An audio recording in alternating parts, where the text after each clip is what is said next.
Hey guys. Hello, hello, hello. Hope you're all well. I realize this is a bad time for most people who watch my channel. I say that a lot in live streams because I'm 5 hours ahead of Eastern time, 8 hours ahead of Pacific time, and 70% of my audience is from America or Canada. So it's a bad time. It'll be like, it's 10:30 for me, so it's going to be like 5:30 over on the East Coast of the United States.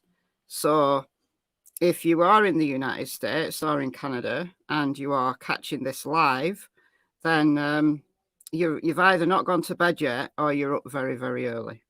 But it is a good time for my people down under.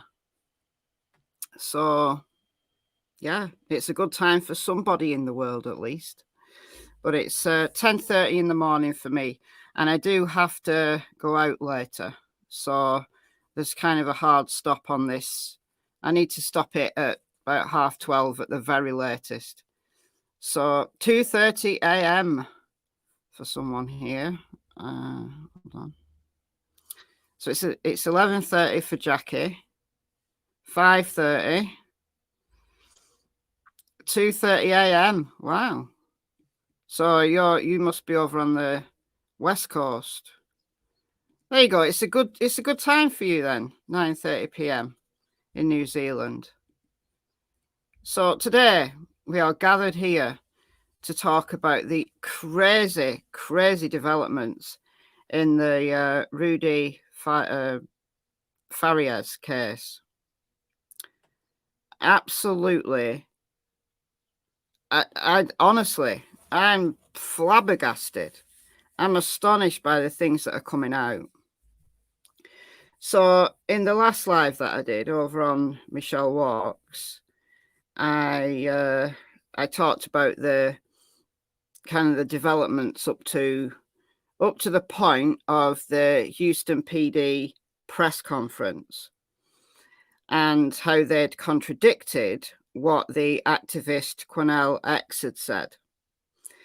And then the last thing I reported on was Cornell X coming out and saying, look, Houston PD are lying. Houston PD they're not telling the truth. And he doubled down on the claims he made. So that's where we left it. So I'm going to pick up from there. So Cornell has done numerous interviews on, he was on News Nation last night. Brian Entin has picked up this case. So I'm actually glad that Brian Entin's on the case. News Nation have been a little bit too salacious on certain cases for me lately. A little bit too salacious on the Idaho 4 case. But Brian Entin, I do like Brian, and he's on the case, so I'm glad he is. But there's a whole bunch of stuff that's coming out that we need to talk about. So we've got the mother of Rudy, who has such a sordid past.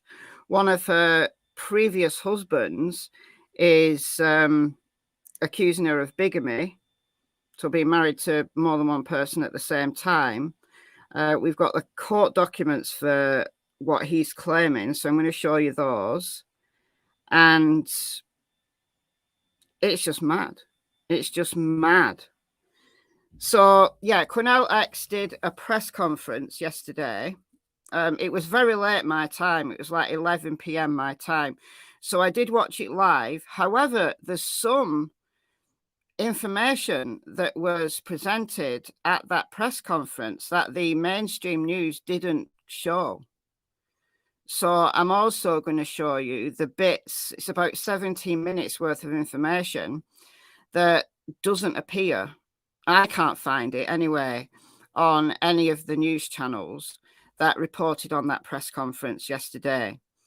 My internet's really low. It's giving me 1 bar. So if I start glitching out and I start lagging, just bear with it. It'll come back. It's just dodgy. We are expecting a thunderstorm later, so it's nice now. There's no sign of a thunderstorm now, but maybe it's gearing up for it. Maybe I'll lose internet later. Oh, it's gone normal now, so that's okay. All right, so where to start? Where to start? Who's Cornell? All right, we'll talk. Right, so I appreciate that this is a brand new case and so much is coming out so quickly. I don't think the mainstream media can catch up. And I think the mainstream media are being very wary of what they are putting out because Houston PD, Houston Police Department, have disputed the claims that Cornell is making. So Cornell is an activist. He's something to do with the Black Panther Nation group. And he spoke to Rudy. He went to see Rudy on, there we know, Saturday. It would be Thursday that Cornell went to see Rudy at the request of Rudy's mother, which is strange because now Cornell is accusing her of a whole bunch of stuff. So, like I said in my live 2 days ago on this, was it yesterday? I'm so confused what day we're on. No, it wasn't yesterday. It was the day before.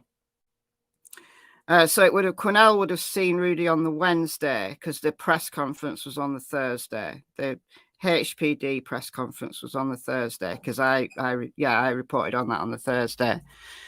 And I said then, I don't know who to believe. I really don't know who to believe. I didn't like the cops who presented that press conference. They rubbed me up the wrong way. I back the blue, usually. But if the police are doing something that I think is dodgy, I will say so. Right? I won't back the blue at all costs. I won't back the blue when they're wrong. And I didn't like those cops. I didn't like the way they spoke. I didn't like the way they characterized the situation. I think they were covering something up. Now, what that is, I've no idea. There's claims being made that Rudy's mother is kind of friends with people in the higher echelons of Houston PD. So cops are always corrupt. They're not always corrupt. No, there's some good cops out there. We need the cops. We need the cops. Imagine what anarchy there'd be in society if we didn't have a police force. But there are many good cops, but there are also many dodgy ones. And I truly believe that Houston PD are covering something up here. Yes, I do. I know that. Yes. I know that. Covering up their own failings. That could be it. I don't tend to go down the conspiratorial route in any case, but there is no excuse for the way that Houston PD behaved at their press conference. I can't excuse them in any way, shape, or form. I'm not going to try because they're wrong, in my opinion. And everything that I'm going to present in this stream is alleged, right? Very much alleged because I really don't know who to believe. However, I'm inclined now to say that Cornell is telling the truth about what Rudy told him. Because imagine if he came out and told an absolute pack of lies, what situation he would be in. Now, he's being advised by his lawyers to only go so far in the things he's saying. But Houston PD have said what Cornell has said so far isn't going to jeopardize their case. But at the moment, we don't know what their case is. You only caught the tail end, so you lost. All right. Let's do a basic timeline then. I've got a basic timeline here, courtesy of the Mail Online. And I'm using the Mail Online because they've got some good pictures that I'm going to show you. Okay. So let's do a basic timeline just to start us off. and then I'll play the latest press conference and the bits that weren't shown on the mainstream news. I think it's important that we get the full picture. I don't know why mainstream news didn't show this bit that I'm going to show you, but I don't know.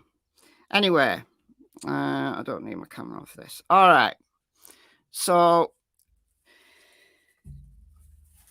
February, let's do a little bit about the family, because we are going to talk about the mother, Janie, and her many husbands and her bigamy and the restraining order that one of her past husbands presented her with. And honestly, the title of this live stream is not clickbait. I honestly think that this information that we are hearing that's coming out is the tip of the iceberg. I think there's so much more. We may never get to the full truth, but I think if enough people put pressure on the PD, they're going to have to do something.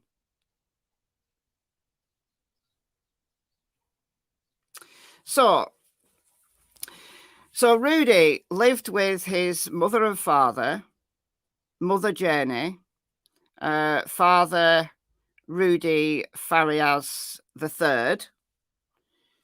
The Rudy that we're talking about is Rudy Farias IV.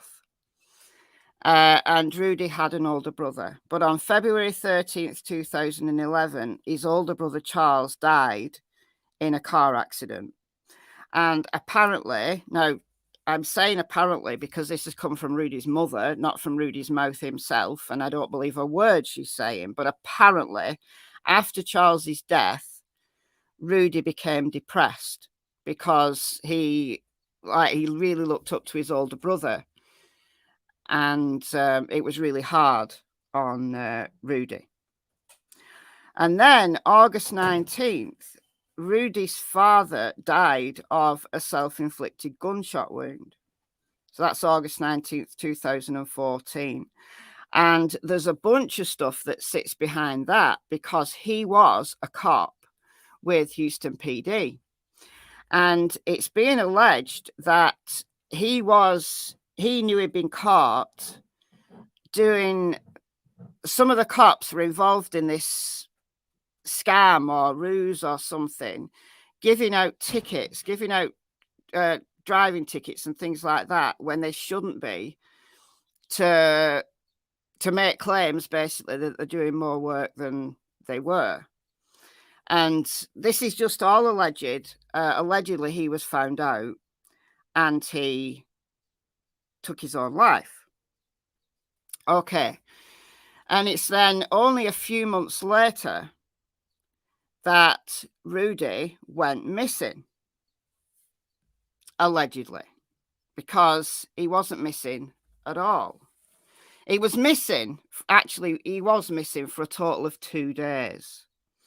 So he was last seen on March the 6th, 2015, when he was either 17 or 18. It was reported by his mother that he was 17, but it could be that he was 18. We're not even sure about his age at this point. So it would make him 25/26 now. He's a grown man now. But on March the 7th, 2015, Rudy's mother reported him missing. And that began the 8-year search for Rudy Farias. But Houston PD, in their press conference, admitted that they know now that Rudy had not been missing at all. Not been missing at all. The day after he was reported missing, he came back home of his own accord. So at that point, his mother should have rung up the PD and said, oh, he's back. But no, she didn't. And she kept this going until he was found, miraculously found, just over a week ago. So what's the motivation for her to keep this going for 8 years? Well, it seems that it comes down to money. I mean, there's even an allegation, very much alleged, that she was trying to get money on Rudy's name even before he went missing. There's an allegation that she claimed that Rudy had cancer and that she was raising money for his treatment. Now, I can't verify that. There's so much coming out that I honestly don't know what to believe, but that's one allegation that's been made. That even before he was reported missing, she was trying to get money because she was saying Rudy had cancer when he didn't have cancer. But when he was first reported missing, she set up a GoFundMe for to collect $75,000 for the search for Rudy. Houston, we have a problem. That's brilliant. I might use that in a thumbnail later on.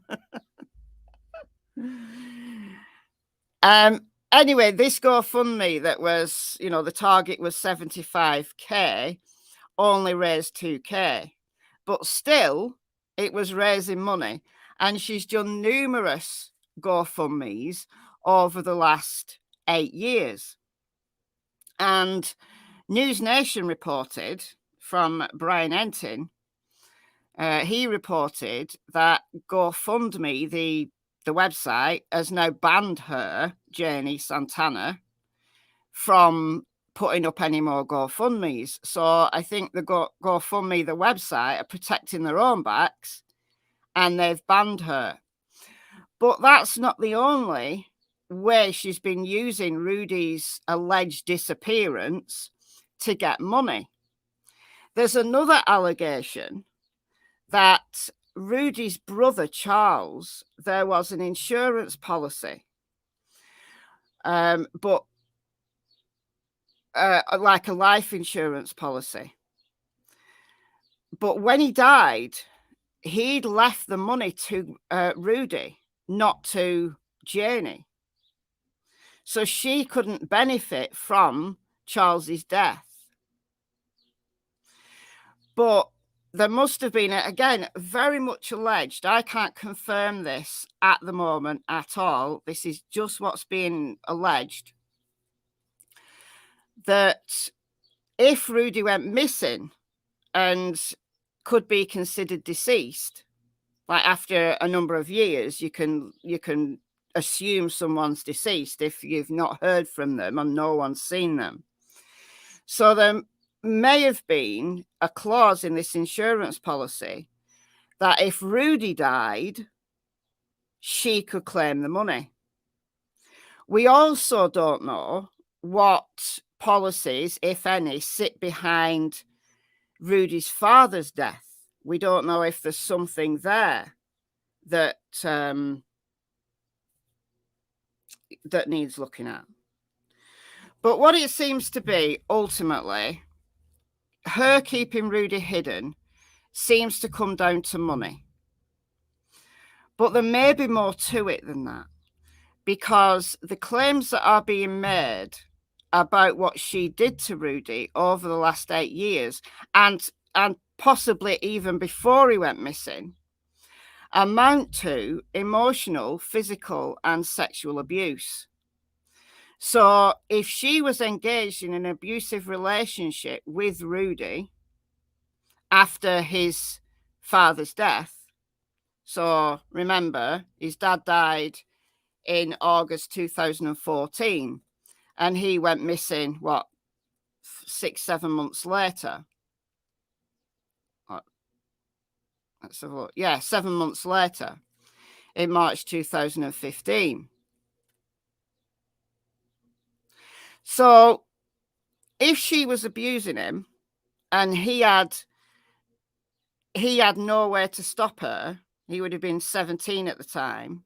dependent on her financially, dependent on her emotionally, having lost his brother and his father very recently at that point, then she had to, if she was abusing him, she had to keep that hidden.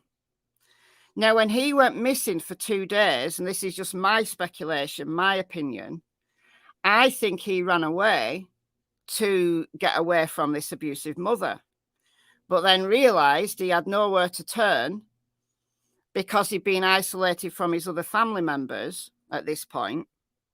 He came back. So at that point, she knew that if Rudy spoke to anyone about this abuse, she would be charged potentially for it. So that's why she kept him hidden. Now, she didn't keep him hidden very well, because when all this came out in at the end of June 29th, 2023, when this all came out, and it was like a miracle, an absolute miracle, that this young man has been missing for 8 years, and he turns up, and he was found unresponsive outside a church. So this was in Southeast Houston. So he didn't go home. So imagine, let's say, his mother, right, in the week, his mother told Fox News, this was reported on Fox News, that Rudy had walked from Mexico, that he'd been abducted from, he was walking his dogs, he was abducted by some kind of Mexican cartel. So she's obviously a friend of Don Wells, I don't know. But he was abducted and taken to Mexico. And he spent 8 years, having escaped, he spent 8 years walking home. Which is ridiculous. But anyway, that's what she claimed. That's what she claimed. So he was found unresponsive outside of a church, and it hit the press. And I looked at it and thought, oh yeah, that's great. You know, it's good news for the family. It's good news for all families of missing people, that people can make it home. Whatever's happened to them, they can make it home eventually. But as this story started to unravel, and the media kind of latched onto this story and reported it, the neighbours who live in the same street as Janie and Rudy said, look, we know him. We know this guy. He's never been missing. He's never been missing. Because he, oops, wrong one. Don's friends. He visited them. He went to see these neighbours. So the neighbours knew him, but they didn't know him as Rudy. They knew him as Dolph, because his actual name's Rudolph. So they knew him as Dolph. So when the neighbours started to come out speaking, saying, you know, speaking to the media, saying, we know this man. He's called Dolph. He lives with his mother. He's never been missing. They weren't aware that he'd been reported missing. So the mother, Janie, went round to these neighbours offering them money to keep quiet. So she wanted to kind of put the kibosh on anybody who knew the truth about this story.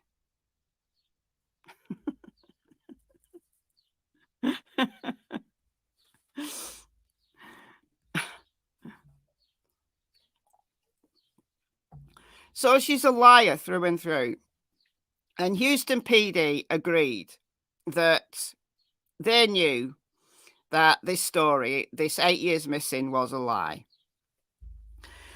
But the family, the extended family, have always thought that, maybe not straight away, but by 2018, they strongly suspected that Rudy wasn't missing and there was something more sinister going on in this family.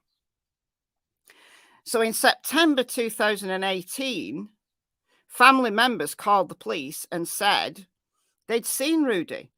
He was living behind a relative's home. He was seen in the backyard of a relative's home. Houston PD searched the property and didn't find him. Now, according to one of Janie's sisters,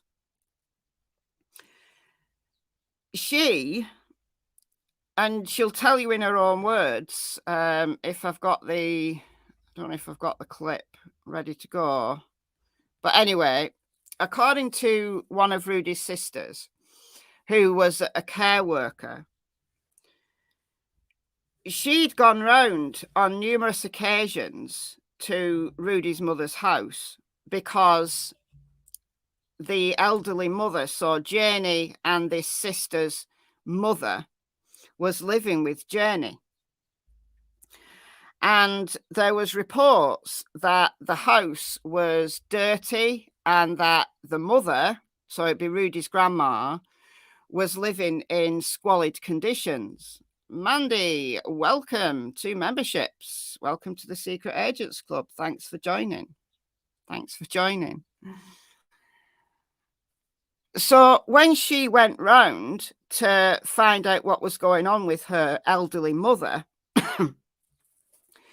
she would have to wait like 20 minutes to be let in. And the house was dirty. And the mother would say, so Rudy's grandma would say, I've seen Rudy. Rudy's here. And Janie would say that, oh, she's got dementia. She doesn't know what she's saying. She's having hallucinations. Actually, what was happening was Janie would wait 20 minutes before she would let anyone in the house so she could usher Rudy out of the back door and into the woods behind their house.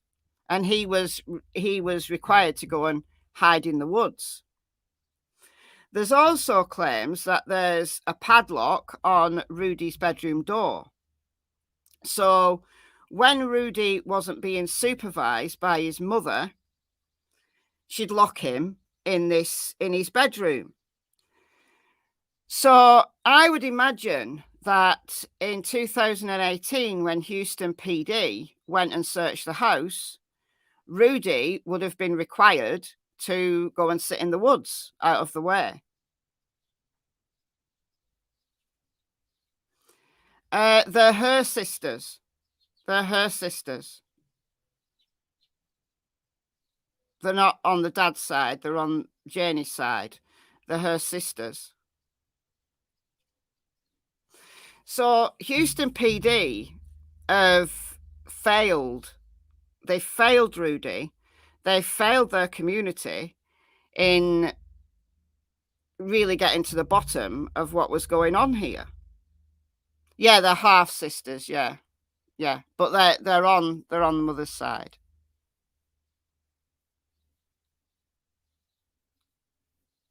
So the mother, the elderly mother of Janie, Rudy's grandma, was just thought to have been suffering from dementia. And then she subsequently passed away. So the extended family had even less contact with the home because their elderly mother, was no longer alive. But it turns out that the elderly mother wasn't suffering from hallucinations brought on by dementia. Rudy was actually there and she was trying to tell them, and Janie was trying to make her out to be a liar or just mental in too much of a hallucinogenic phase because of her dementia, that she wasn't telling the truth. Yes, they have. They've failed miserably. They have. They failed to see what was going on behind closed doors. Anyway, this takes us to this week. So July the 5th,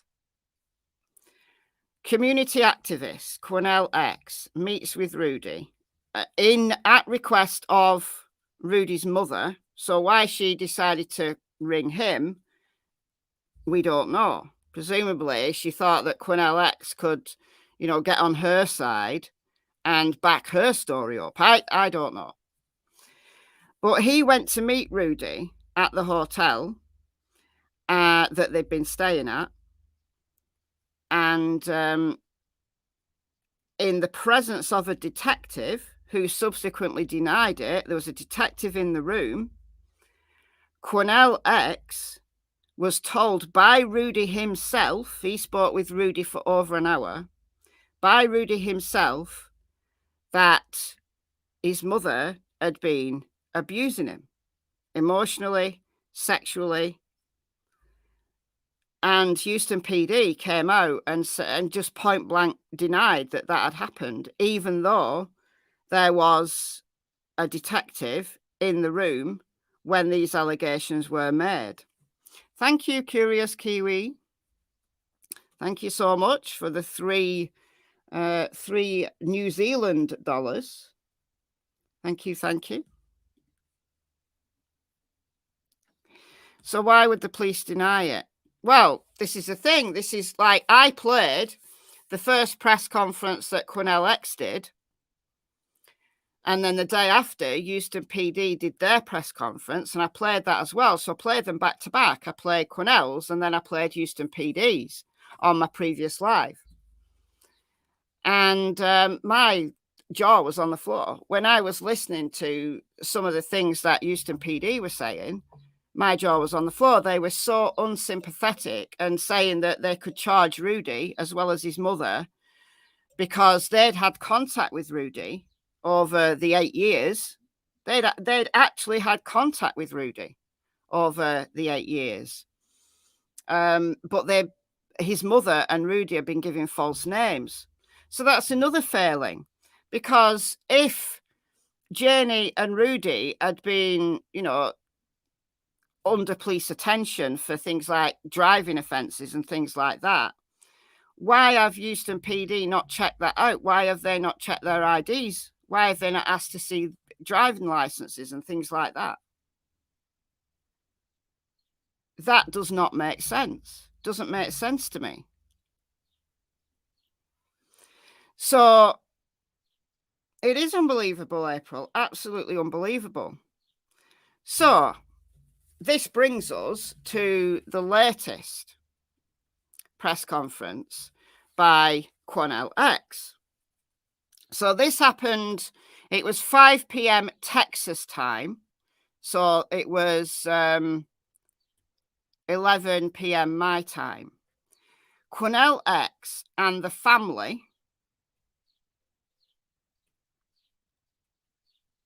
Cornell is in a gang. He's a community activist. It's not a gang. He's a community activist.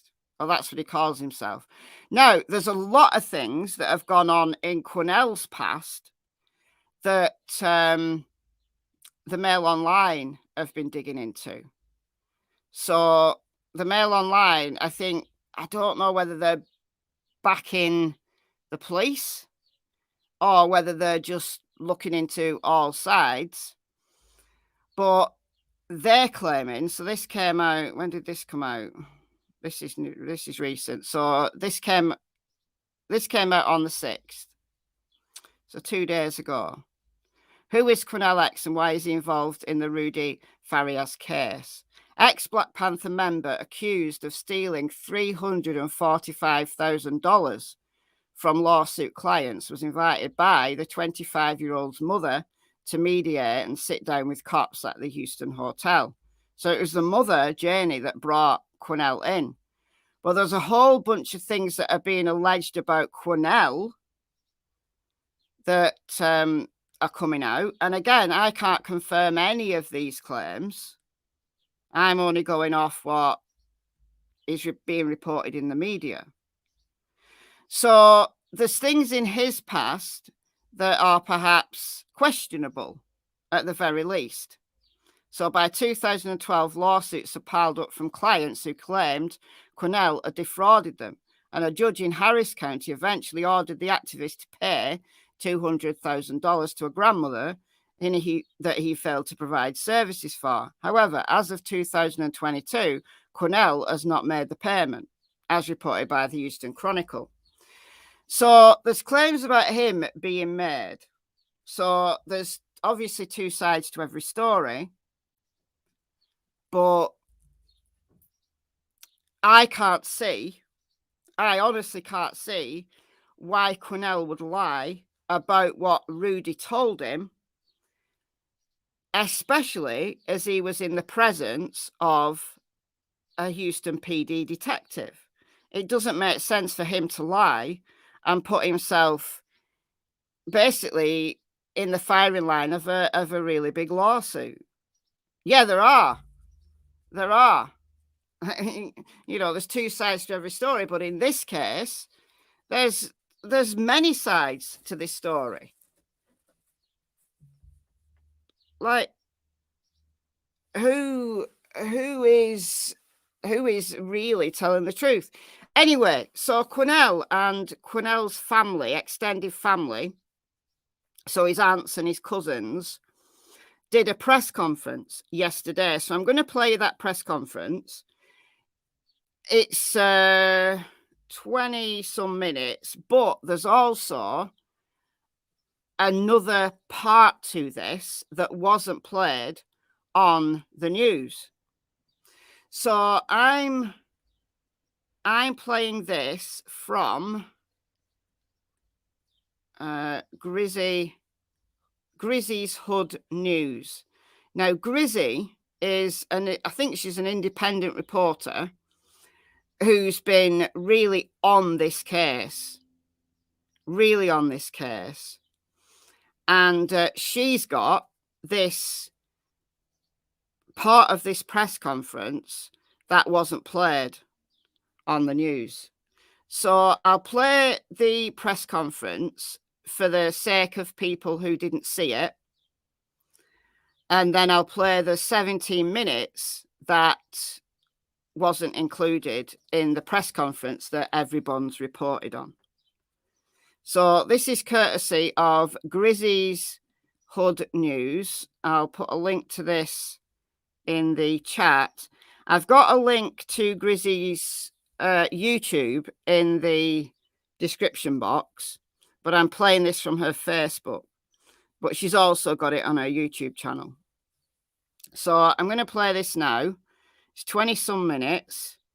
And yeah, let me know what you think about it. If you've seen it, then sit back and listen to it again, because there's so much in here. I think just one listen, you don't fully appreciate the scope of what he's actually saying. There's so many allegations being made. It's mind-boggling. It's utterly mind-boggling. Anyway, I'm going to mute out and get this going. Let me know if away, and she told him because. Let me know that you can hear this okay once I start playing it. The audio isn't great, but I've got it up as high as I can on my end. So let me know that the sound's okay for you. So it's 23, nearly 24 minutes. Because you ran away and they were looking for you and they spent resources looking for you, that you have a warrant for your arrest. And if they catch you, you're going to jail. She had convinced the young man to wear an assumed name because he thought he was in trouble for running away. Rudy also said to us, me and the detective, on more than one occasion, he put his head down in tears right before he began to talk about him playing daddy at her request, and he got to be the husband. He has to be the husband, is what he said. He said, I don't want my mama to go to prison. I don't want my mama to go to jail. On yesterday, when the question was asked, was there a sexual relationship? The sergeant lied in his response. And then the next question was there a sexual relation between the mother and her son? They refused to answer that question and said he's a victim and we protect all sexual assault victims. See, they know what I'm saying is the truth. That dirty, low-down damn cop was right there with me when Rudy said everything that he said. Just go back and look at the press conference. Why didn't you say, well, from what we know, there was no sexual relationship? You so freely saying that there was no sexual abuse reported. So what are you suggesting? Because he was of age, he gave consent? Is that what you're trying to suggest? Let me tell you something. Rudy is a victim. And for HPD to suggest on any level that that young boy may be involved in this scheme, that's wrong. That boy wasn't involved in no scheme. That woman a straight up monster. Amen. Telling you straight up. That's what that woman is. Woman sit there and told Grissy and I both multiple lies. Multiple lies. And then get in the room with the detective and she starts singing a whole nother song. Rudy, in my opinion, his safety is in danger. Until he can be removed and placed with loving family or put in a facility where he can receive the type of mental health treatment and drug detox treatment that he needs. He needs that help. And right now he's not getting that help. And what further angers me, you know, for that cop to hear about all the drug abuse and he ain't do nothing to get that boy no help. Should have called. I say, man, call the paramedics. Take this kid to the hospital. Look at him. And she told a big lie when we first got there. And I hate to put you on the spot, Grissy, but if it wasn't for Grissy, I would have never got involved. Thank you. Let me say it again. If it wasn't for Grissy, that mother never would have called me. But she called me thinking I was going to help cover up with the lies she would tell and defend her. Man, let me tell you something. Everyone should be praying for Rudy and should be outraged with how this is being handled. That woman should be under the jail. I'm telling you for a fact what this young man said to me. And I'm going to leave it at this. HPD, don't try me. Because I got it on record what he said to me.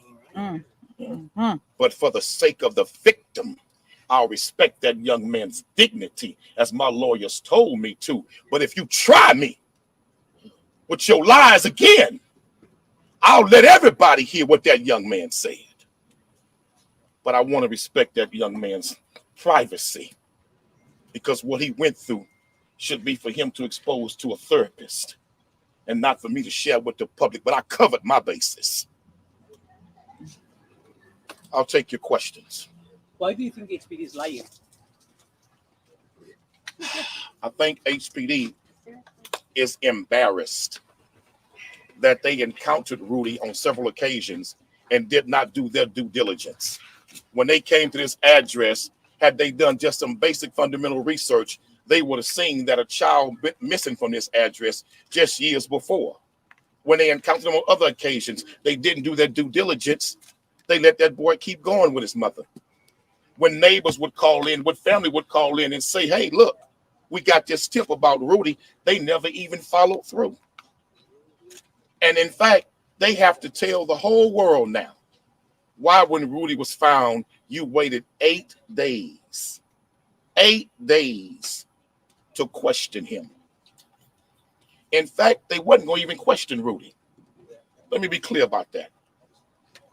They had decided that they were not going to question Rudy after the mother told them he's nonverbal. The mother told me and the detectives right in front of Grissy, oh, he's nonverbal. He can't talk. And so I pulled up a chair and I sat down next to him, and he was holding his mother's leg and crouched all over. And she had covered him up with a blanket. And I said, little brother, can you look at me?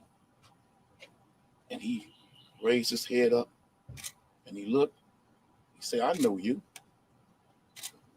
I said, you do? He said, I know you. You Mr. X. I said, wow, little brother, you speaking now. Am I lying, Grissy? Nope. Then I said, well, young man, can I shake your hand? He put his hand out. He's shaking like this, like a leaf blowing in the wind. And I shook that young man's hand. I said, can you sit up and talk to me? And he looked at his mama. Then she said, no, he gonna have a panic attack. No, he gonna have a breakdown. I said, I think he'll be okay. I said, young fella, you'll be okay? He said, so I helped him up. And we set him in a chair. Then his mama said, well, we need to leave because I think he's gonna have a panic attack. Then the detective said this, well, okay, call us when you think he's better. Call us when you think he's able to talk. And I said, well, wait a minute. I said, at first he was nonverbal, but he's talking right now. I said, give him a chance. The detective said, well, if it's okay with him. And I said, Rudy, would you mind talking to us? He said, yeah. He said, but I said, okay, just ask Grissy. Mm-hmm. I said, okay, talk to the detective. I got up to walk out. Rudy grabbed my hand and said, no, I want him to stay. So for all of you people who putting it out there that I put myself into this case, his mama called me and Rudy demanded that I stay. And so I said, okay, I sat down next to him. And we asked the mother to leave. She didn't want to leave. We said, ma'am, it's important that you leave so we can see if he'll talk. He might open up. So she said, okay. She left. We started talking to him. She came back 3 minutes later, bamming on the door. We opened the door. She said, is he having a panic attack? We said, no, he's fine. Look at him. Rudy was calm. Rudy was calm. I said, look at him. She said, okay. She left. We started talking to him again. She come back 5 minutes later, bamming on the door. Is he okay? Is he okay? We said, oh, he's fine. Look at him. He's fine. We filming this too now because we knew what she was trying to do. So then we started talking to him again. And in that moment, it went on for a lengthy period of time then, for about an hour. Then she came back and tried to interrupt us again. We stopped her. Then it went on for another 15 minutes. Then I did not want Rudy to see me start crying. So I was trying to start turning my back to him like this because of what he was telling me. Hell, I have grown sons. I have a 16-year-old son. And so he grabbed my hand again, and when I turned around, I was crying. And you know what he said to me? He said, it's okay. Don't cry. Everything I told you that young man said to me, he said right in that room. Everything. And when I got up and we exited that room, I stood in front of those detectives. And this is on camera. We got it on tape. I said, Sergeant, is there anything that you would not want me to say to the media that would jeopardize your investigation? He said, no. I said, sir, are you sure? Are you sure? He said, no. So we waited for like 5 or 10 more minutes because they took her into another room and they had detained her. They had detained her, put her in handcuffs. Sure did. Now, here's the problem with that. If what the detective heard in that room was not a crime, well, then why did he come out the room and put the mama in handcuffs? Yeah. This ain't passing the smell test, man. If what you heard, detective, was not a crime, why you put that woman in handcuffs? Because he heard the same exact thing I heard. So before I left out again, I said to all three of them, I said, is there anything that I should not say that would jeopardize your investigation? And on the third time, they said no. 3 times I asked them. So HPD, if you keep lying, we'll let everybody see how it all went. And they are lying. So, for the sake of Rudy, and I'll close on this last thing. I come out the room, the detective come out the room. As we step away, the door was still semi-cracked. She went in the room with Rudy. She sat down in front of him and started asking him about what he was telling us. Mm-hmm. Then she said this to him. Back me up, Grissy, you were right there. She said, you got to change your story. If you tell them what you have told them, she's going to go to jail. She said, I'm going to go to jail and I will kill myself. That's what his mama said to him. And the detectives was right there at the crack door with us. And I know she said that because she said it to me. So, Rudy is a victim. Rudy needs help. That kid needs help. I've sat down with many, many men who confessed heinous murders to me.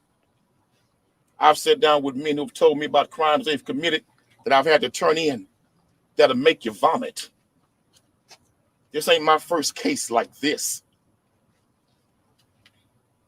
But Rudy is alive. But if he's allowed to be in that woman's custody at any length of time, he very well might not be. Because I believe she will harm that child to try to cover herself. Any questions? So based on everything that you've heard, what crime do you think was committed, and what do you think she should be charged with? Well, well, she and I went over that, so I'll let Dr. Matthews handle it. We went over at length with some of that. But let me say this. Incest is a crime in Texas. Even if they want to try to imply subtly it was consensual. That's sick, man. That boy was not in his right mind. That boy was exploited and taken advantage of. And incest is one. There's still some wrestling about the age when this really took place. But making false police reports? Yes. Multiple false police reports? Yes. Making a false stolen car report? Yes. Absolutely. Lying and saying telling the bank my credit card was stolen and it wasn't stolen. You gave it to Rudy to have in his pocket to use to buy things for you. Then you sit there and tell detectives, oh, I canceled that credit card by 6-7 years ago. Damn credit card 2.5 years old. How he get it? From right out of here. That's how he got it. There's multiple crimes. Anyone from the family want to say something? I just want to give them a chance if y'all want to say something on behalf of Rudy or your family. Yes, sir. Next one. Yeah, I know that what Rudy told you has touched you. Obviously, coming here outside of his mother's house is a pretty bold statement. Why did you pick this location to do this press call? Because this is where all of it took place. This is ground zero, man, for Rudy Farias and what took place. This house needs to be cleansed. This neighborhood needs to be healed. Everybody in this neighborhood has suffered because of what this woman did. And I came here to let Rudy know we're not afraid to come to your house of horror. Your house of horror right here, we'll come here. Your house of hell, we'll come here. And before I pulled up, I got a phone call before I pulled up saying that she was inside the house with guns. And that if I came to speak in front of her house, she had guns and she was going to use them. Let me tell that mama something real quick. You don't know who in the hell you playing with. At all. We're not afraid. Let's be real crystal clear, mama, because you got the right one in me. Trust me. So if you inside and you watching and you want to come out and feel froggy, hop, baby. Because we won't need HPD to do that's nobody at that point. She's so bold, she gonna make threats. That's because the police have not put a rusty raggedy behind in jail. She has not suffered no consequences. That's the problem why she talks so silly like that. As long as they keep covering And I got that tip from a news station, so let's speak. Don't say I made that one up. Go ahead. Can you clarify? You say you have Rudy's accusations on either video? I didn't go that far. Oh, can you clarify what I what said? You have No. What I'm gonna clarify for you is I got it, baby. What is that? I got the facts of it, and if I need to, I'll release it. That's what I'm saying. I'm not going into further detail than that. But other than But what we got a whole lot recorded. But go ahead. Yes. But other than just what he said and what he told detectives there, is there other evidence that you know of that police don't know about? I'm gonna be honest with you. Let the family answer. I'm really not sure. But based on what I've been told, I talked with the investigator who worked on Rudy's case for years. She now lives in Alaska. She told me things that she said she reported to HPD over the years. And she wanted HPD to investigate the mother. She told them she thought the mother was involved. She told them of the warning signs and the red flags that she had discovered. They never followed through. So I think she needs to be interviewed in depth because she knows a whole lot. This woman was flying across the country, his mama, raising money. Really using those trips as vacation trips. All in New York raising money to look for Rudy. You understand me?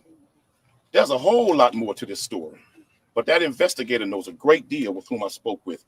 And she is very knowledgeable about a whole lot of this stuff. But I'll let her speak for herself. Have you shared these recordings with family members? Have they No. heard it? No. Why not? Because my attorneys told me that I should not. Why? I don't. Because he is a victim of a sexual assault in our opinion and in their opinion.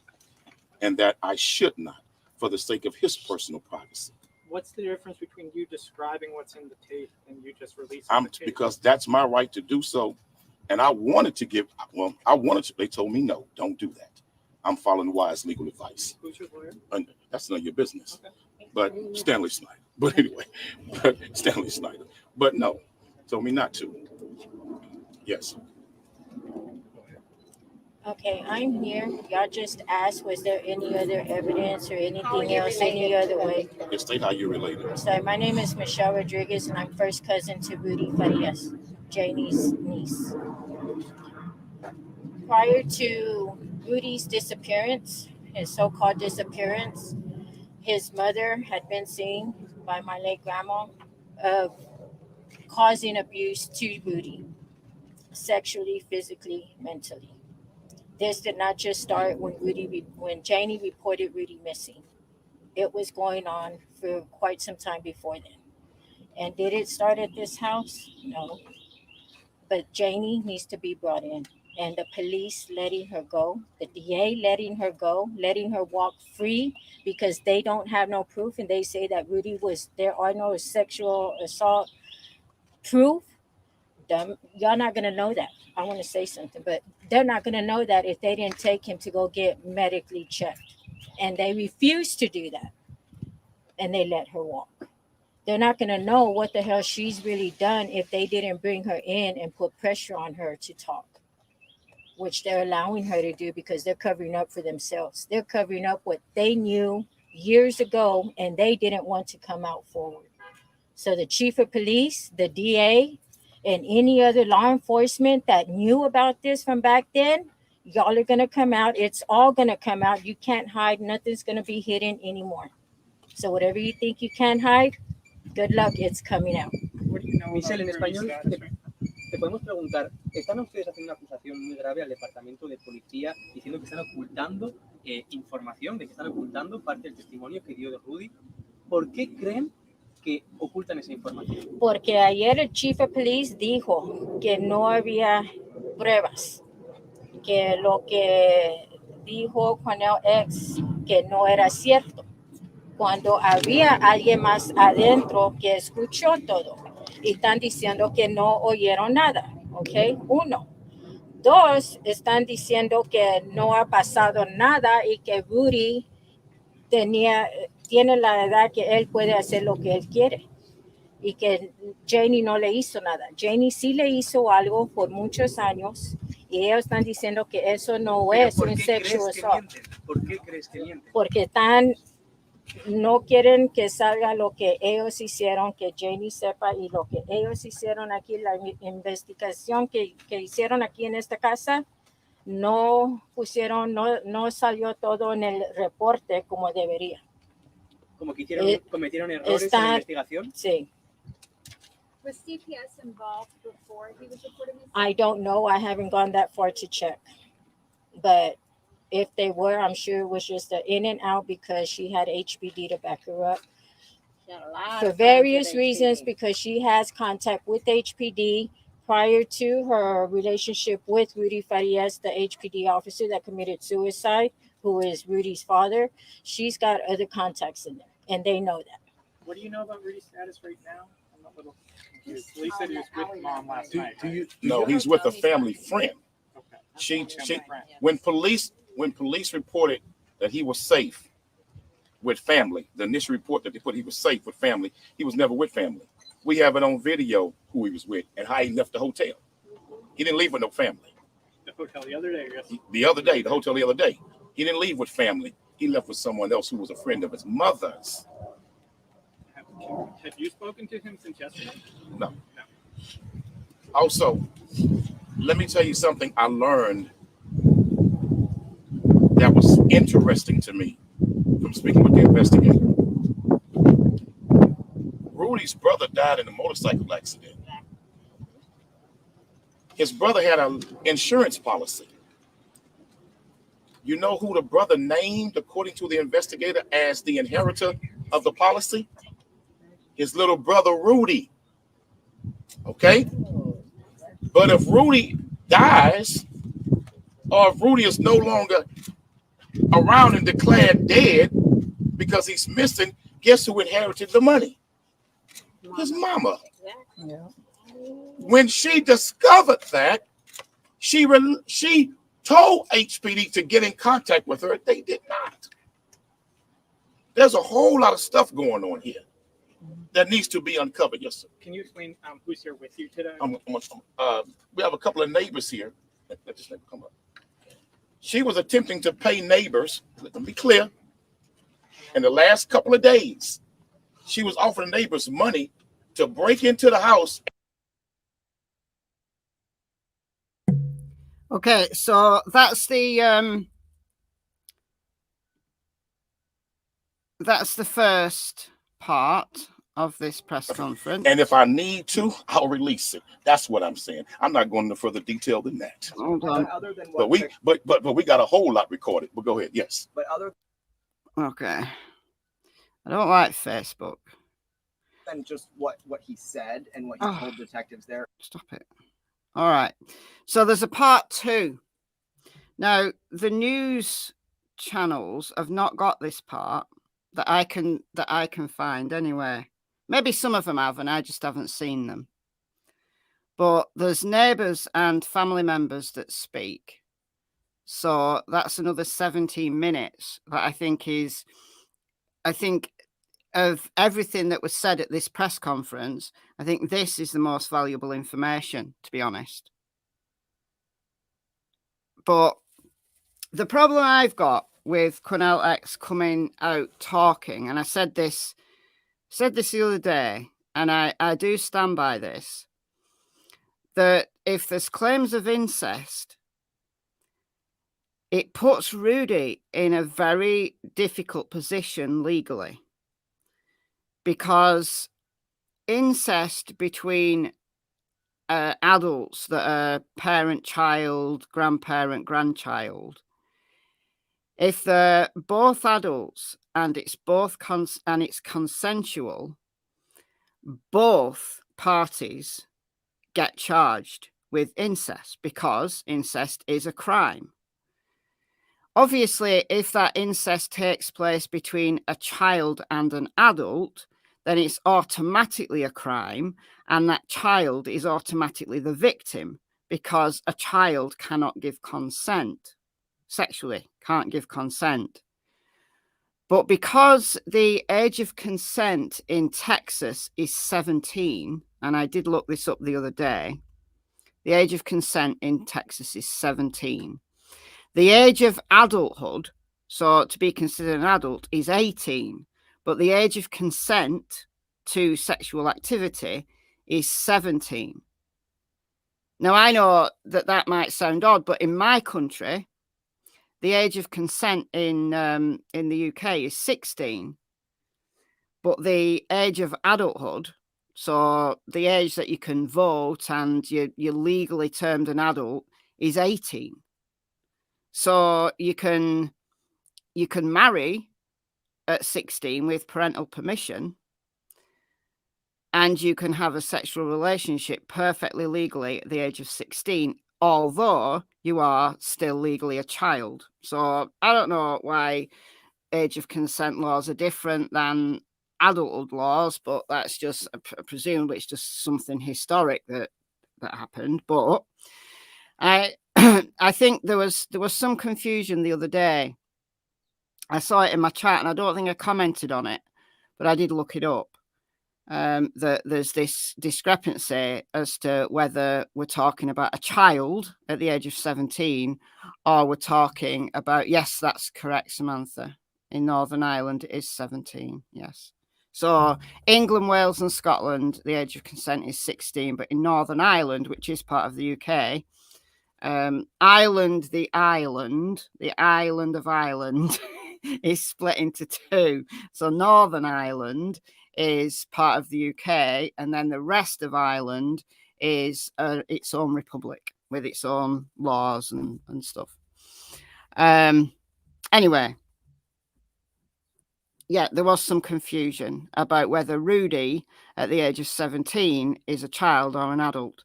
So under Texan law, he is a child until he's 18. However, legally, he's able to consent to sexual relationships, to sexual activity, because the age of consent is 17. So I said, and I do stand by this, that it does put Rudy in a difficult position legally, because if claims of incest have been made, then potentially, if Rudy cannot prove that he was non-consenting, then he is in a very difficult position. Is the Republic of Ireland 16? I don't know. Hold on. Age of consent in...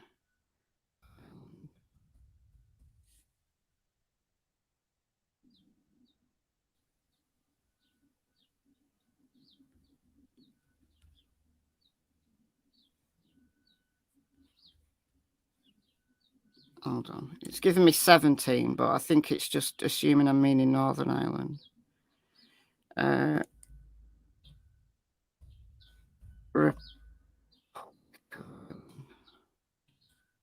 17. No, it's 17. 17 in the entirety of the island of Ireland, according to Google.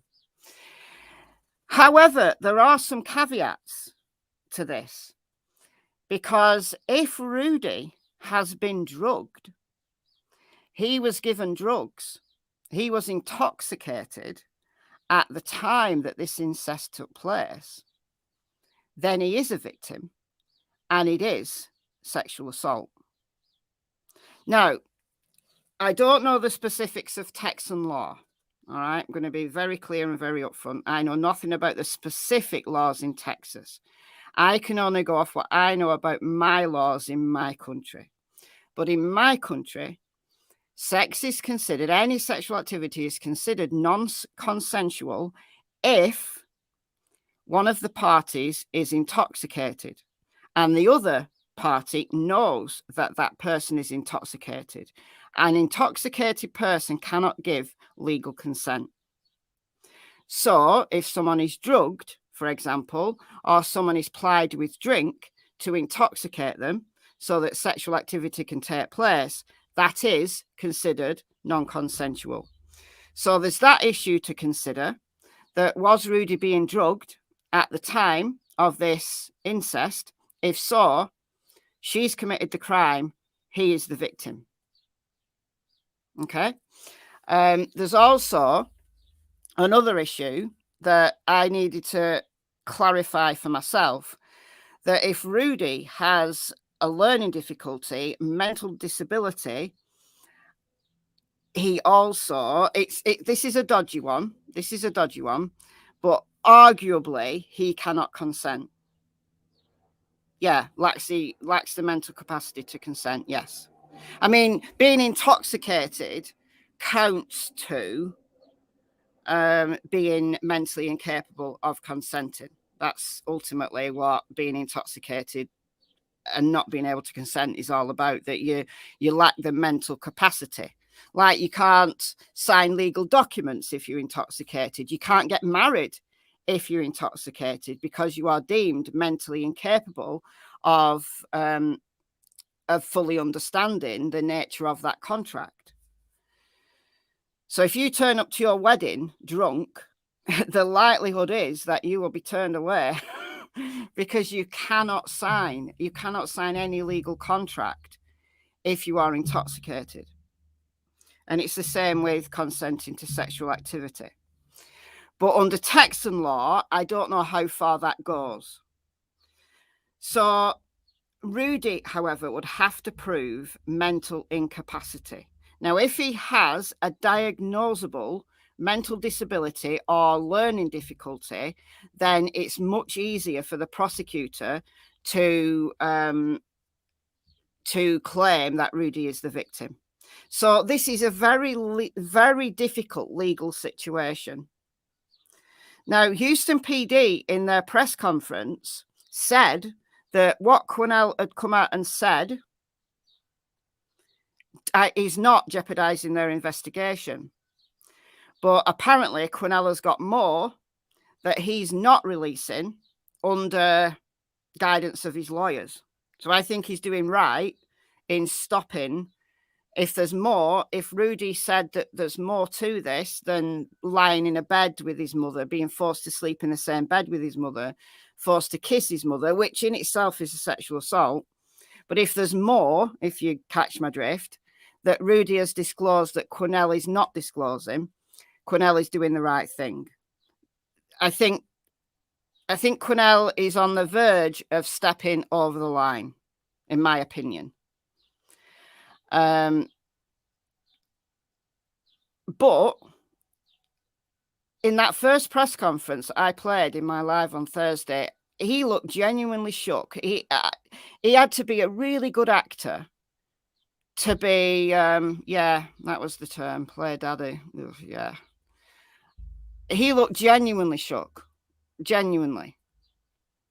But then again, where is the behavior panel when you need them? As someone said earlier. So I'm going to play this second part now. This is 17 minutes. And this is very, very, very interesting. The things that these people claim is very interesting. So let's play this now and I'll mute out. Which y'all questions first? No. Tell what happened about what she offered. Okay, so she called me. This is all facts. She called me 2:30 in the morning. I don't be asleep. Ever since this happened, I'm worried because he come in my house, to my garage. She offered me $200 along with other friends. I'm not going to mention them because they don't want to be brought up. Offered us $200 to go in that house and get some stuff for her while she at work. I thought to myself, why you offering me money to go in your house when you was just at home? To break in there. If somebody's in the house or if a neighbor's anybody see I go in the house, I can either get shot or arrested. I never had a background in my life. Never did nothing wrong. So why would I start now? Especially for money. I have my own money. I wouldn't stoop that low. Why do you think she wanted you to do that? Come again? Why do you think she did that? I mean, what would you think? To hide evidence, have us do stuff for her, keep her hands clean? And then remember, she's saying break in. Well, why would she tell somebody to break in our house? That ain't all she said. Wait, step back. That is not all she Take said. your time, sister. Wait, just wait. I know you. I will just jump in here and say that Houston PD in their press conference said that there had been a burglary at the house. And I questioned that at the time. I questioned that and said, is this a genuine burglary, like somebody breaking in to try and find evidence or something, you know, some, I don't know, social media sleuth, or is this another ruse? Is this another ruse on behalf of the mother for sympathy or for something, some other reason? And it is not a genuine report of burglary. But I will say that this young man here is telling the truth, that there was something that went on in that house that Houston PD talked about. All right, so I'm going to let this play through now. I just wanted to make that clear.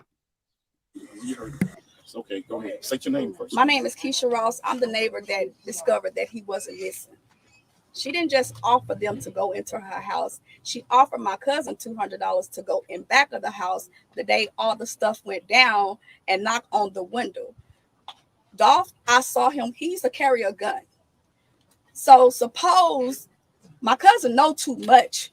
So why would you call him the same time you call my son after you hang up with my son and ask him to go in back of the house to wake Rudy up? Because if he's armed, he can get shot too. Because you so-called told me, and it's on video, I'm the one that gave that video of her saying that the reason why she didn't want him to tell nobody who he was or discover who he was because the cartel was supposed to be after him. Then she's making accusation. She left because we asked her for money. You offered money. You paid my cousin on Cash App $10 to walk around the corner and tell the neighbor that he don't know anything. You offered us money. You offered me money to say that I was lying, that I was talking to a so-called nephew. Ask your nephew, do he know me?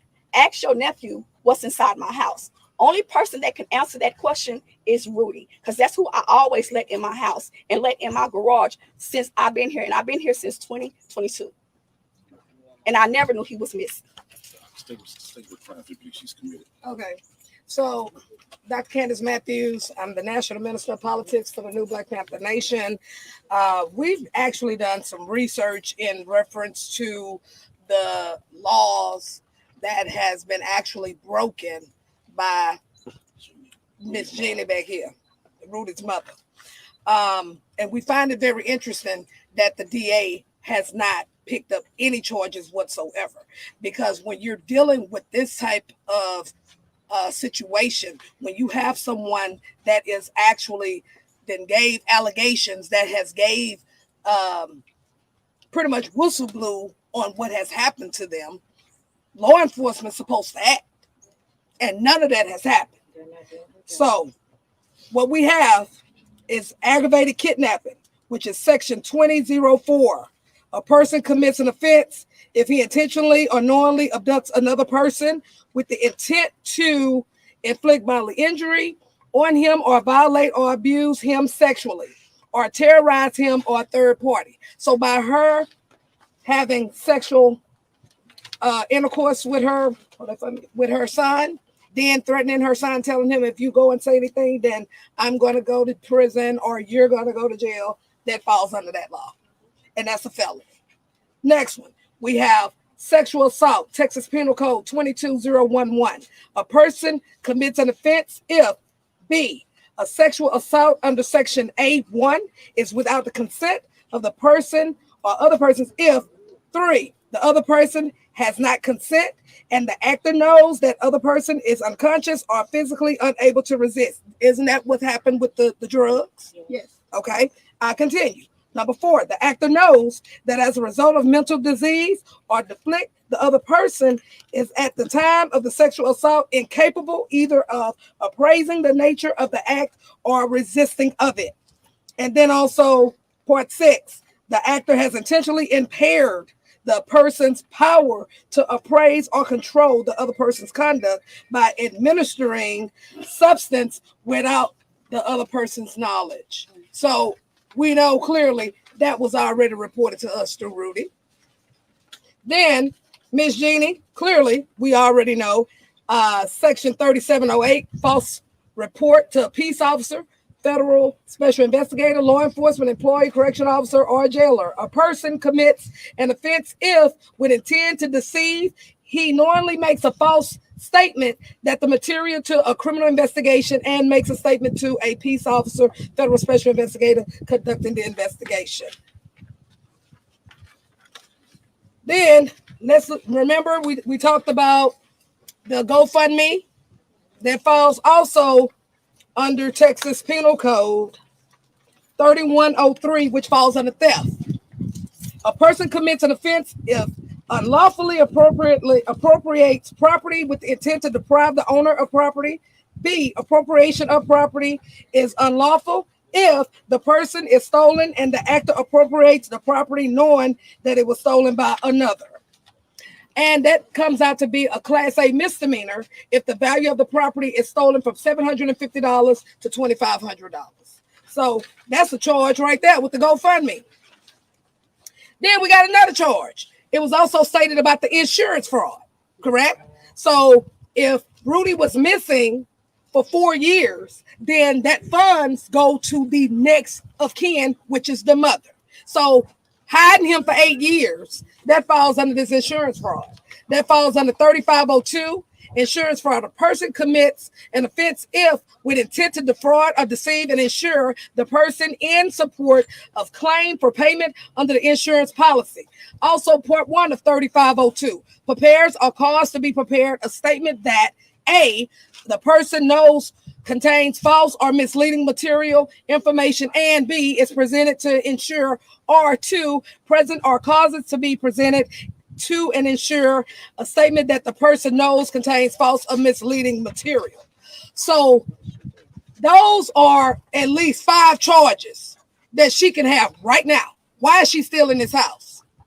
Then let's talk about the police officers with HPD, because see, the question still remains with HPD and the DA's office. So if family is allegedly saying that they have people who she's friends with, well, if you're watching, let me let you know what charges you about to get when we flush you out. 1, official oppression, which is section 3903. A public servant acting under the color of his office or employment commits an offense if he, 1, intentionally subjects another to mistreatment or to arrest, detention, search, seizure, disposition, assessment, or lien that he knows that is unlawful, and 2, intentionally denies or impedes another in the exercise or enjoyment of any right, privilege, power, or immunity, knowing his conduct is unlawful. Also, intentionally subjects another to sexual harassment. Isn't that what Janie was doing to her son? Okay. And then also, last but not least, for the ones that's watching this, just know we're gonna flush you out. 3902, abuse of official capacity. A public servant commits an offense if the intent to obtain a benefit or with intent to harm or defraud another, he intentionally is knowingly, 1, violates a law relating to the public servant's office or employment. So these are some serious charges that has been committed. So Miss Janie, if you're watching, just know the hammer of accountability is coming your way. HPD and the DA, we know that you're running for office. Don't worry, the hammer is coming your way too. Let us don't have these charges on this ma'am that's in this house. You're going to have a whole problem. Broader question. There's been a lot of things said, inaccurate, accusations of lies, second party, third party accusations. Why should we believe you that you are telling? I'll answer. The family wants to answer also. Go ahead. Hi, I'm Pauline Sanchez Rodriguez. I'm the half sister of Janie Santana. I'm going to answer that to you. Okay. Number 1, I'm going to get into a little detail. Okay. But first of all, is there's some things that can be answered, and there's some things that are not going to be let out until the right time. Okay. Right now, foremost important, Rudy's the victim. Okay. We got to accept his privacy and certain things that he does not want mentioned. Okay? We cannot call Mr. X a liar because that he's not. All right? Put it past a few years ago when my mom was alive. I don't mean to bring the subject. My mom rest in peace, and I keep saying that, but I told her I will bring this to an end. Okay? Meaning I'm the oldest of the sisters here in Houston. Okay? I didn't tell nobody. I got involved, and I continue to do this until we see her get the help that she needs. Okay? That's all I'm going to say, because she does need help. Janie Santana. Now, when my mom was alive, our mother was alive, she was under my care, under home health. Okay? I'm not going to mention the company I work for. She was under care. When I would not hear, or our mom would not answer the phone, I got concerned. That's time for me to do a welfare check. Okay? Because I work for an agency, and the mom is under the state, and I'm going to come and check. So I come like the state does without notice. Okay. When that door wasn't open right away, I started thinking. So not once, not twice, it happened numerous of times. Finally, the door would open after 20 minutes. I'll watch. I put a watch on time, okay, because I'm on work duties. So when they finally answered, I got to see our mom. I did a welfare check through the agency. First thing my mom would tell me, Rudy is here. Rudy is here. I said, Mom, are you sure Rudy's here? Rudy is here. He's back there. So I walked around freely. I didn't see Rudy. You know why? Because I gave them enough time, or Janie Santana enough time to get him through the damn back door and go into the woods. Okay? And lots of times she always kept his bedroom door locked. Locked. And nobody could go in there. Right. Because I even tried to open the door. She said, what you doing in there? I'm trying to check and see, make sure that this house is clean. Half of the damn time my mom was dirty. I hate to say that. Okay, filthy. And burning herself because nobody was taking care of her. So tell me if I don't have a right to come in here and do a welfare check. I did. Okay, then I would call my family. Okay, but every time my mom would say, he is here, Janie Santana would come out. She's hallucinating. She's on medication. She doesn't know what she's saying. Okay, so what are you supposed to do? I have to expect her privacy. It's her house, right? So I go about my way and I put my little notes in my system. Okay, at work. As long as I did my job, I'm okay. It kept on, it lingered on, and it lingered on. And I kept telling everybody, I says, Janie is hiding Rudy. And I have to believe what my mom would tell us. Okay? I had to believe that because moms don't lie. Okay? And what stupid ass mom, excuse my French, is going to do that to her own child? As mad as you are, that's one thing that nobody should downgrade themselves. So this man right here, Mr. X, when I physically, and I'm the type that I don't give up. DA, HPD, everybody. I physically went yesterday because I'm not the one to give up. First, my son went in there to see him. He doesn't want to be on camera. Okay?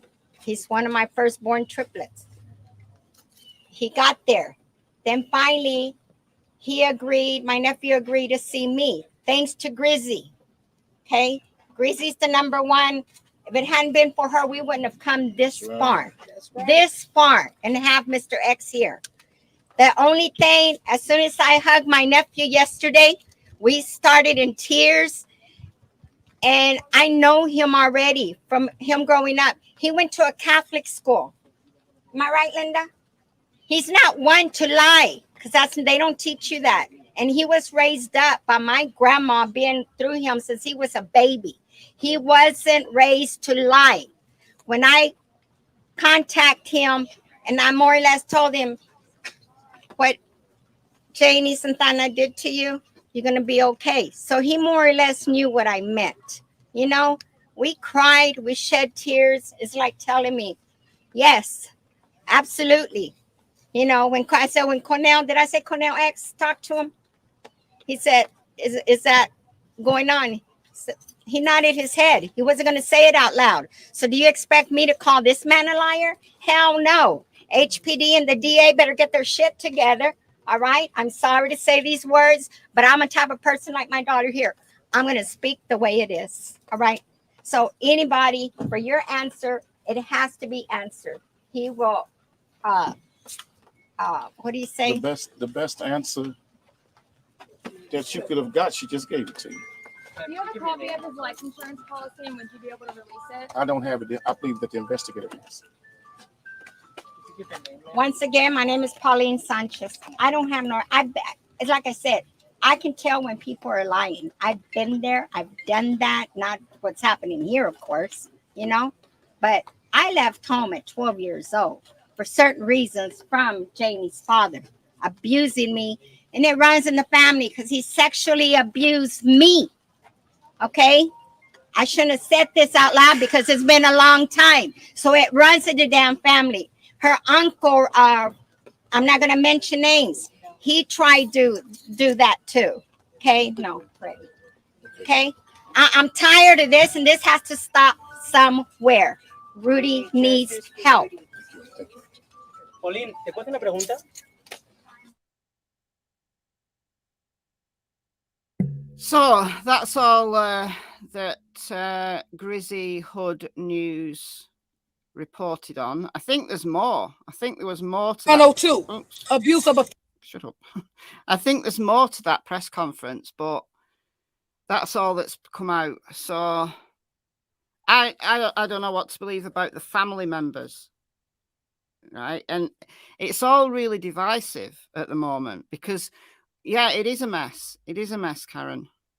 It is a mess because there's clearly been issues going on between Janie and other members of the family, probably for quite some time. So to get to the bottom of that, I think is beyond the scope of any news media to do. But I don't know, because you've got to assume until you know full well that it isn't the case, you've got to assume that Rudy's the victim here. Now, there is the possibility that Rudy's in on all of this. There is. But until somebody can give me a hard fact to prove that, I'm going to continue to say that Rudy is the victim. It's unfortunate that the grandma, who knew that Rudy was in that house because she was living there before she died, it's unfortunate that she's now passed away, because how do we know that there wasn't elder abuse going on, that there wasn't abuse towards her by Janie? Now, I saw some people in the comments saying that, well, why didn't she take, the mother, her mother, so Pauline and Janie are half sisters, they share a mother. Why didn't Pauline take over the grandmother's care, Rudy's grandmother's care? I don't know. Maybe Janie didn't want to allow that. Maybe Janie was claiming some form of, government assistance for looking after her mother. I don't know what the laws are like in Texas or in America generally. In the UK, you can claim carer's allowance. If you're looking after an elderly relative who needs care, you can claim carer's allowance. Now, it isn't very much, but still, you can claim government assistance. I don't know how much more will come out about the family. But what we do know, what is in court documents, is this. Now, this was a legal document that was petitioned by one of Janie's previous husbands. And it came out here, this is just a screenshot from News Nation, that Janie Santana has had at least 6 different husbands. Now, that in itself is not a problem. That she's married lots of times, it's not a problem, right? Not a crime. However, the last one here, Gilbert Quiroz, he claimed that the marriage that he had to Janie was bigamous. He wanted the marriage annulled because she was married to someone else at the time that he married her. So she'd committed bigamy, which surely is illegal, certainly illegal in the UK. So why was she never charged with bigamy? Is bigamy not a crime in Texas? I don't know. But that's what Gilbert Quiroz alleged. And we've got the court documents to prove it. He also claimed he wanted a restraining order against Janie. So these are actual court documents. This suit brought by Gilbert S. Quiroz, petitioner. The last 3 numbers of petitioners, blah, blah, blah, blah, blah. Respondent is Jamie Santana. She's also previously used the names Janie Santana Rodriguez, Janie Santana Larios, Janie Santana Farias, and Janie Utresti.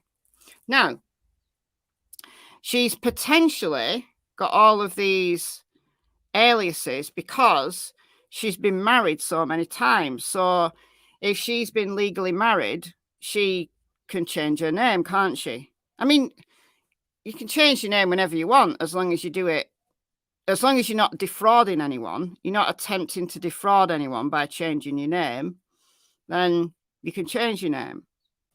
But it's just interesting that she has all of these aliases. Now, the thing is, these 6 husbands that are alleged marriages that News Nation have done some digging and become aware of, where's Rudy's dad in all of this?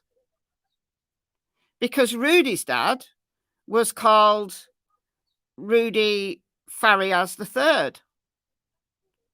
So where's Rudy's dad fit into this picture of all of these different husbands? I don't understand.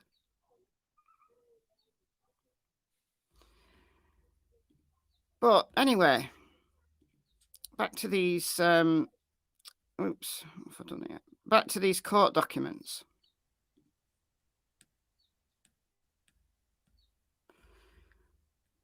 Grounds. So, petitioner and respondent entered into a purported marriage on October 23rd, 2012. So, Rudy Farias III was still alive at this point. He only died, so Rudy's dad only died in 2014. So, was she still married to him? Where does he fit into the picture? I don't understand. Anyway, the purported marriage is void and of no effect under provisions of Section 6.202 of the Texan Family Code because respondent is already legally married and a party to another purported marriages as set out in more detail below. Respondent is allegedly married to Patrick Rocha, according to respondent's petition to declare marriage void. Respondent was married to John P. Gonzalez. As previously referenced, respondent petitioned for the marriage to John P. Gonzalez to be voided on the basis she was already married to Patrick Rocha. The court signed a decree of annulment to the marriage of respondent John P. Gonzalez on or about February 2001. Respondent filed a motion for a new trial in Harris County Probate Court in the estate of John T. Rodriguez, deceased, on or about July the 5th, 2007. The respondent claimed to be the common law wife of John T. Rodriguez, who died on June 7th, 2007. She claimed to be married to John T. Rodriguez as early as 2002. It's insane. Respondent was married to Sucre Diaz on December the 5th, 2009.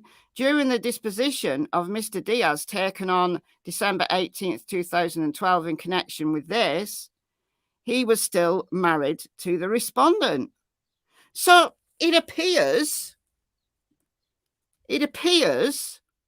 that she's committed bigamy on numerous occasions, according to this court document. So this is not just a claim being made by the family or by Cornell's group. This is in court documents. Thank you, Rita, for the $4 Canadian. That's very kind of you. Nothing makes any sense. Well, what makes sense to me, the only thing that makes sense to me is that she has been committing shams, fraud, and bigamy since the 1990s. That's what it seems like to me. That's the only thing that makes sense to me. So respondent, Jenny, reportedly married Gilbert on October 23rd, 2013, while still legally married or purportedly married to at least one of the men mentioned herein.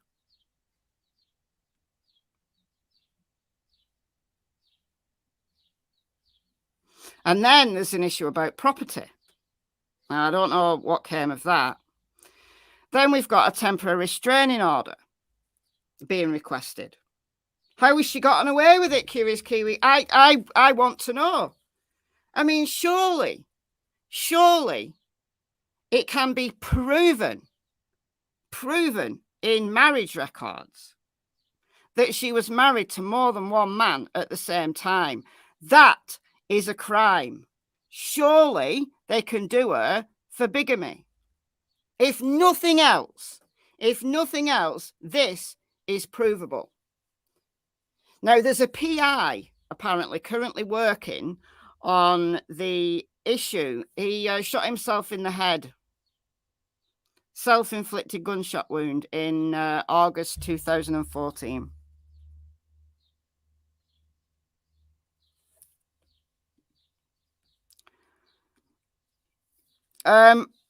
What came out initially from Rudy's mother was that Rudy had got cuts and he was bleeding and blisters on his feet for walking for 8 years because he'd escaped from a Mexican trafficking group, and then he walked back to Houston. It took him 8 years to walk back to Houston. But Cornell said that Rudy has scars up his arms from his wrists to his elbows. They sound like self-harm scars to me. Now, obviously, I haven't seen them. They could be inflicted by someone else. The answer is we don't know. We don't know the current state of Rudy's physical health. We don't know. That's probably true. That's probably true. I mean, I would imagine that she's estranged from her family, and, you know, that's why they've not been in regular contact with her. It's a broken family. But the root of all of this illegal shit that's gone on is Janie. Now, there is a PI, apparently, who's currently working on the insurance kind of side of all this. So has Janie claimed that insurance policy that Charles, Rudy's deceased brother, left to him? We don't know. We don't know the answers to those questions yet. But what we absolutely know is this, because this is in court records. So this cannot be denied. This is in court records. So request for temporary restraining order. Petitioner requests the court to dispense to be temporarily restrained immediately without hearing and after notice. Right. And these are the things that Gilbert, the petitioner, is alleged to have suffered at the hands of Janie. So this is what he wants to stop. These are the things that he's asking the court to prevent her from doing. Communicating in person, by telephone or in writing, in vulgar, profane, obscene or indecent language or offensive behaviour. Threatening in person, by telephone or in writing, to take unlawful action against any person. So she's been making threats. Placing one or more telephone calls anonymously at any unreasonable hour in an offensive and repetitive manner or without a legitimate purpose of communication. So this means, in my opinion, that she's been ringing him up anonymously, making abusive phone calls, destroying, removing, concealing, encumbering, transferring, or otherwise harming or reducing the value of property of one or both parties, falsifying any writing or record relating to the property of either party. So there's an issue going on with the property here that needs to be got to the bottom of, because that's potentially another financial scam that Janie has been involved in. And if so, again, that's something that can be charged right now, because the proof will be in documentation somewhere. Misrepresenting or refusing to disclose to the other party or to the court on proper request the existence, amount or location of any property of one or both of these parties. Because if she's had loads of husbands, some of whom have died, maybe there was insurance policies on their life. Maybe we should be looking at how some of these husbands died. I mean, look, I'm just throwing things out there. Everything in this stream is alleged. I'm just throwing things out there. How do we know that some of these husbands that have died of natural causes or died of suicide? How do we know that at this point? How do we know that any of that is true? How do we know that she's not had a hand in this? How do we know the self-inflicted gunshot wound was actually self-inflicted? At this point, we need to ask that question. We need to ask that question. So more damaging property, tampering with property, selling, transferring or assigning mortgaging, encumbering or other manner. So what has she been doing? What has she been doing? Has she been trying to transfer property into her own name? Has she been trying to remortgage a property that she's not entitled to remortgage? Opening or diverting mail addressed to the other party.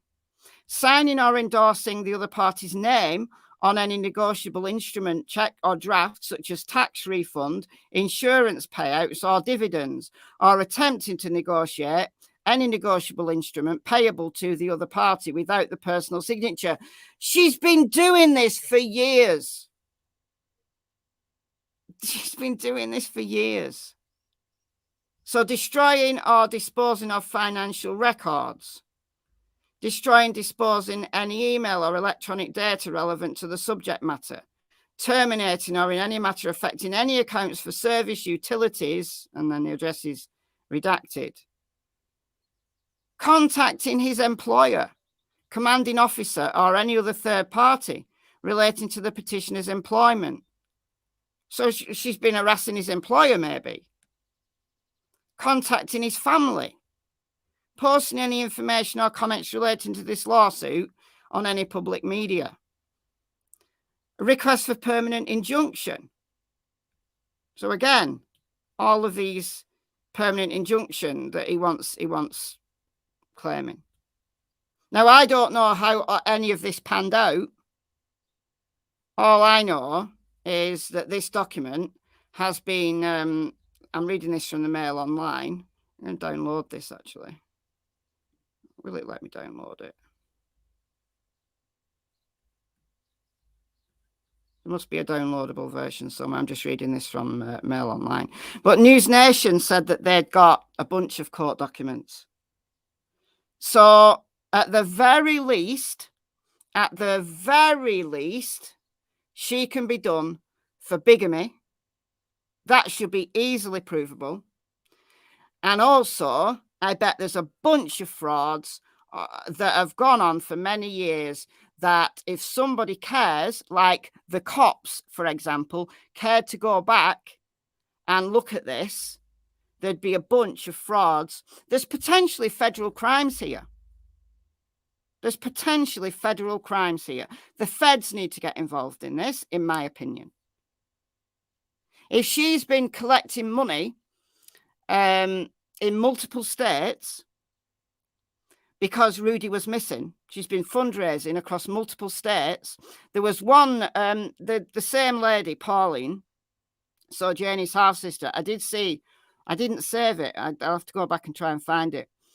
She claimed that she'd been to California with Janie because there'd been a sighting of Rudy.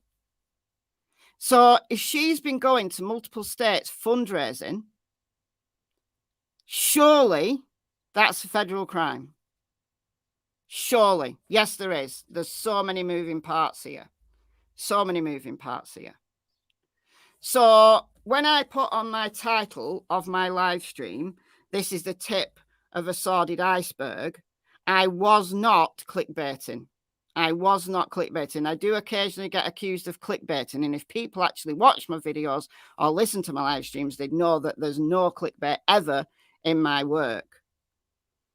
But in this case, there is so much more that is under the surface. So much more under the surface that has yet to come out. Thank you, Mike, for the $20. Thank you so much. It's very kind of you. Yeah, apparently so. We really don't know. We really don't know. What's gone on with Rudy, like these accusations that have gone on with Rudy, based on Janie's past behaviour towards her husbands, I can believe it. I can believe it. That Rudy has suffered, if not sexual abuse, then certainly emotional abuse, potentially physical abuse, over the last 8 years, and probably far, far longer. I can truly believe it. How much of it can be proven is another matter. But there are things that can be proven. She should be in jail right now, for the things that the cops can prove, and then they can keep her there and do a full investigation on the situation over the last 8 years with Rudy. I want all her husbands, any that have died, I want them fully investigated. I cannot, at this moment in time, not exclude Janie being involved in the murders of more than one husband. I can't exclude that. Based on what we know, based on the little we know that is in court documents, past behaviour is a predictor of future behaviour. She's been doing this for a long time. So Rudy's disappearance, alleged disappearance, was another scam on her part. Now, Rudy's brother died in a car accident, so if she wasn't there, then that's a genuine accident. But Rudy's dad, self-inflicted gunshot wound. At this point, how do we know that was self-inflicted? There's another of the previous husbands that died in 2007. I want that investigating.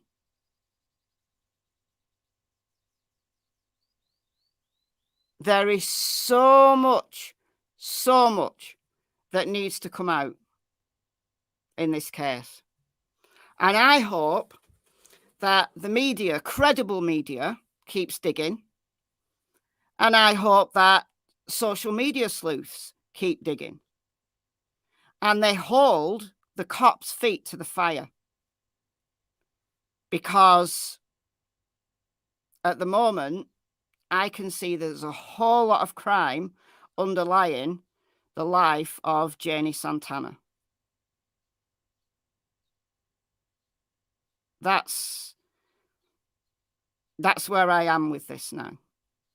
That's where I am with this now. We are just scratching the surface of this. It is a crazy case. It is a crazy case. But I think the first thing I'm going to do is look up Texan law. Who has a headache? It's a lot. It's a lot. And I'm going to have to go in a minute. I did say I had a hard stop on this. I've got somewhere to be for 1 o'clock, so I need to get off here in the next 5 minutes so that I can get there. I'm not even ready. I've not even done anything at all. So yeah, I need to go. But I will keep digging, and I hope that people, social media, mainstream media, I hope everybody keeps digging on this.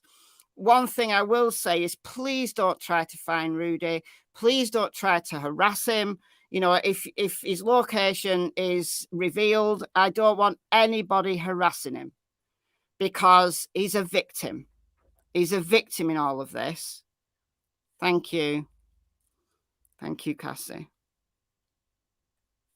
Janie's own brother came out and said he had a lead on Rudy. He died as well from a motorcycle accident. Did he? I didn't know that. Oh, wow. We could potentially have another Lori Vallow on our hands here. Potentially. So, yeah, my last thought, I'm going to leave you with this. Please do leave Rudy alone. If you're a social media sleuth or anybody from the media, please leave him alone. He's clearly, if nothing else, he's got a lot of healing to do. And he needs to be left to do that with good people. He needs a lawyer. He really needs a lawyer. He needs a therapist. He needs the best people looking out for him. I hope he gets that. I hope the authorities look after him. I'm not holding out any hopes that Houston PD are going to help with that. I hope the feds get involved in investigating any possible federal crimes that have gone on. And I hope that she's got in cuffs. She's jailed for the things that they can prove while a full investigation about everything is done. All right, guys, I have really got to go. So thank you for joining me. Thank you so much for the donations. Thanks, as always, to the mods. You always work hard for me. And yeah, I shall see you very soon. And let's keep eyes on this case and just keep going with it. Keep digging. All right, guys. See you soon. Enjoy the rest of your day. Bye, guys.